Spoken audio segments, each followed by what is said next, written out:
It's not a must that if somebody makes a mistake, we have to give him a call to correct him. It's not a must.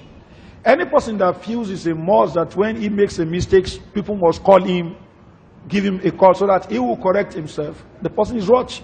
Is making a big error. They can correct you publicly. Then you should check your own sincerity. What you are doing, you're preaching, is it for the sake of Allah or for the sake of yourself? Are you promoting yourself or you are promoting the deen?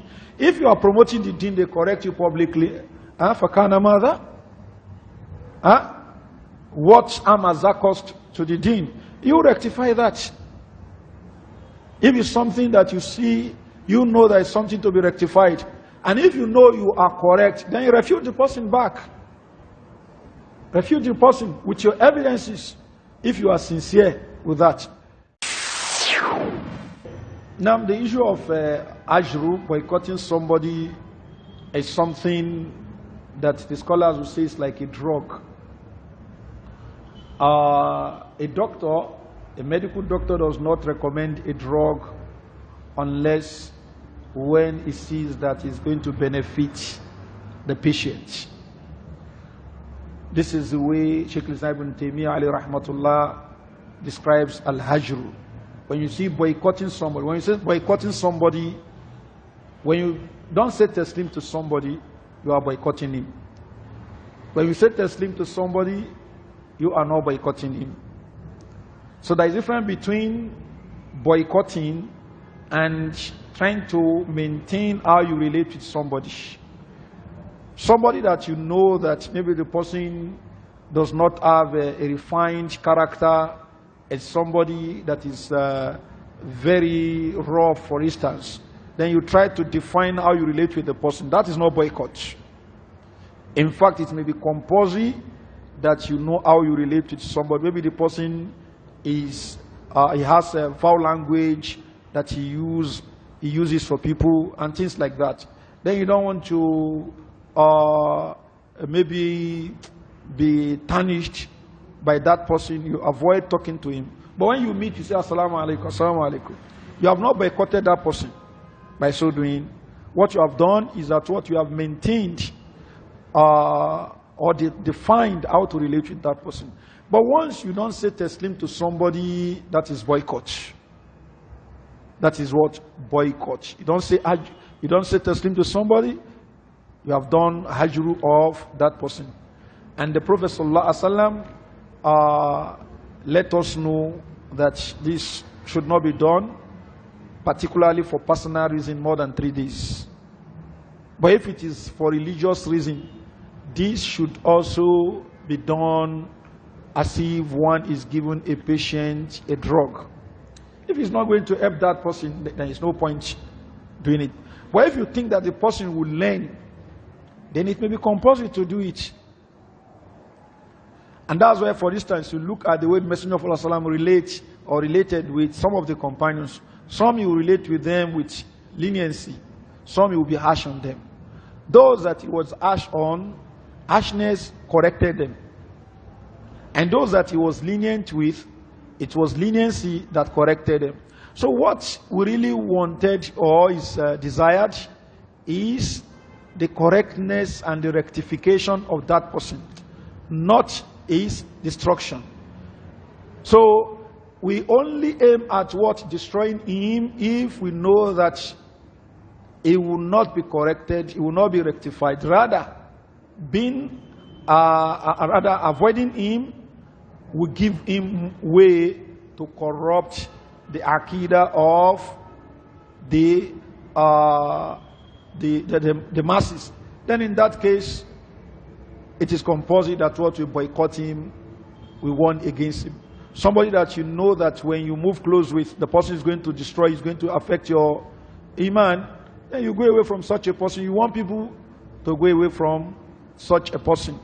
So we have to look at the person that is concerned, that is calling to the aqidah of Ahlul Sunnah wal Jama'ah, but is causing fitna with that. How is it causing fitna? We ought to look at this area. How many people are falling for him?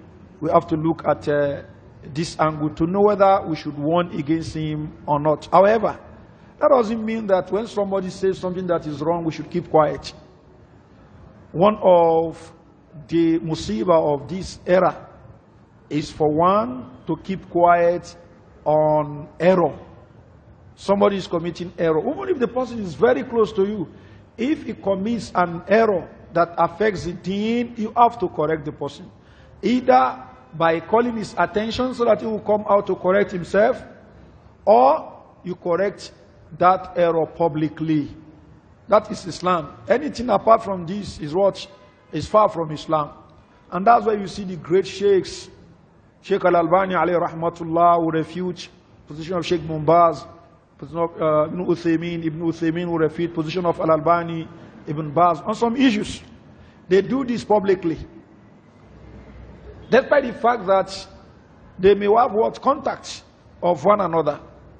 They may say, okay, give me the number of so and so.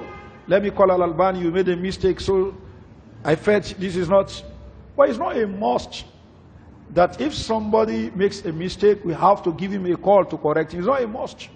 Any person that feels it's a must that when he makes a mistake, people must call him, give him a call so that he will correct himself. The person is what?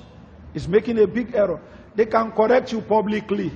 Then you should check your own sincerity. What you are doing, you're preaching, is it for the sake of Allah or for the sake of yourself? Are you promoting yourself or you are promoting the deen? If you are promoting the deen, they correct you publicly. Fakana mother? What harm has that cost to the deen? You rectify that. If it's something that you see, you know there is something to be rectified. And if you know you are correct, then you refute the person back. Refute the person with your evidences if you are sincere with that. Sheikh Ibn Uthaymin alayhi rahmatullah committed a blunder and people refuted him by different write-ups. Sheikh bin Baz alayhi rahmatullah had to tell somebody, he wrote and he said they should tell Ibn Uthaymin to write a public